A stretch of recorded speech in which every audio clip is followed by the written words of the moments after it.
सुन जी का होगी पहली भारी मैं करत रहे जब तो लगा हो गए कथौनी में अब मेरा ते बनी नहीं लगा जी ऐसे हाँ तभी तो कथौना का लिखा अरे ये भरोसा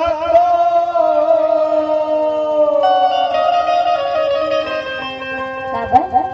ए दया माया पाटत हो बे अरे ऐसे कुछ बात नहीं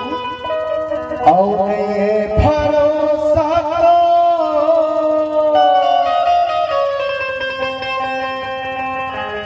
ए दया माया पाटत हो बे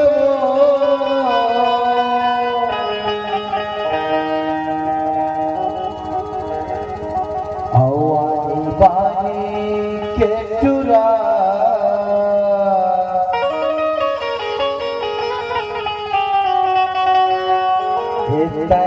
छाता हो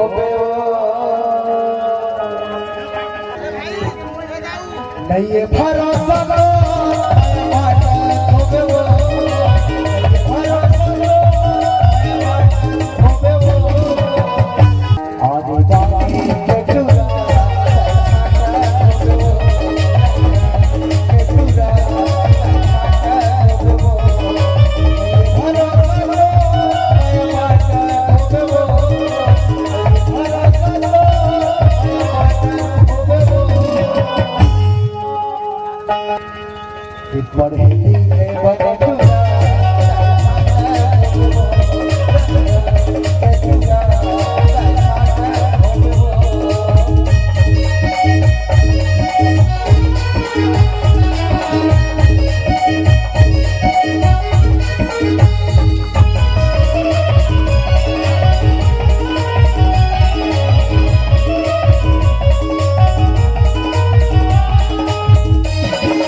अरे कब कर बिहार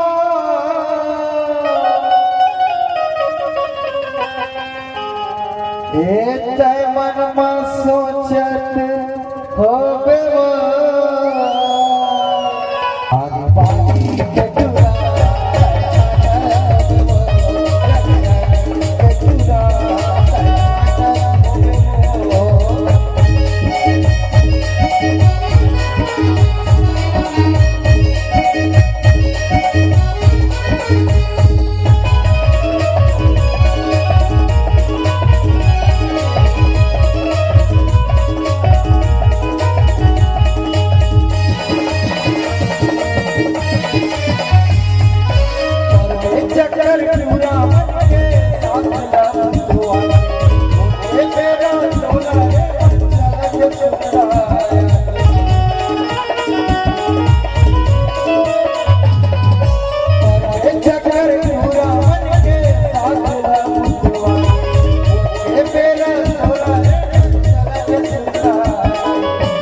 कैसे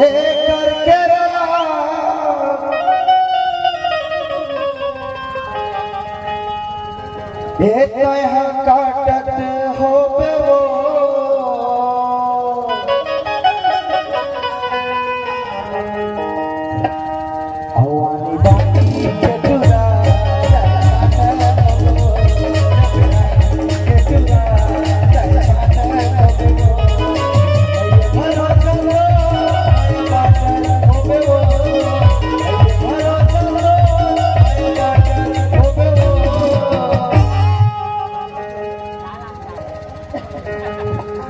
होकर छूले से चिकन हमारे लाल वाला छूले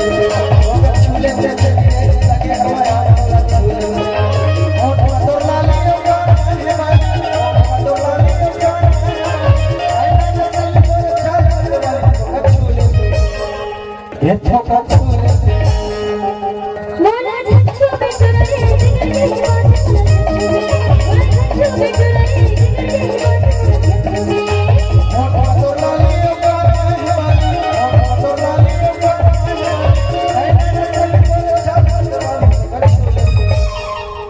चल हट ये होकर छूले अरे जा जा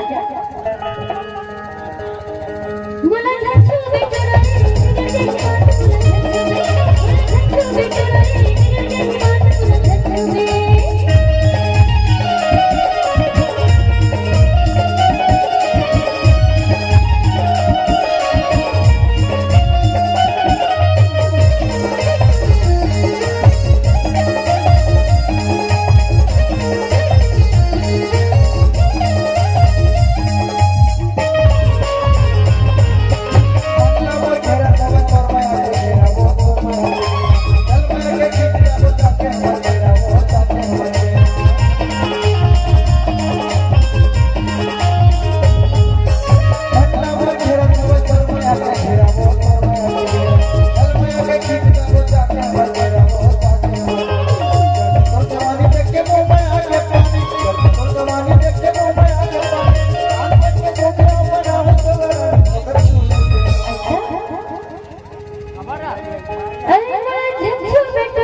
अरे चढ़ती तोर जवानी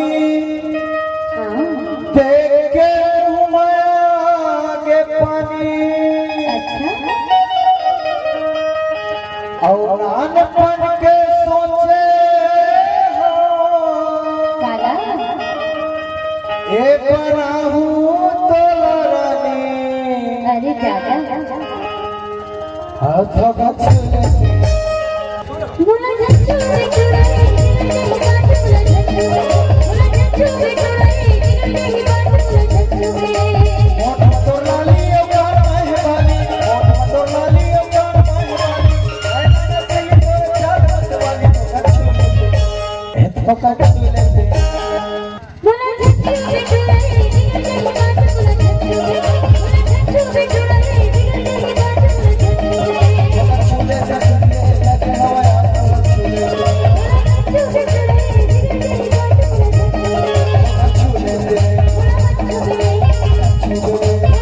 Thank you.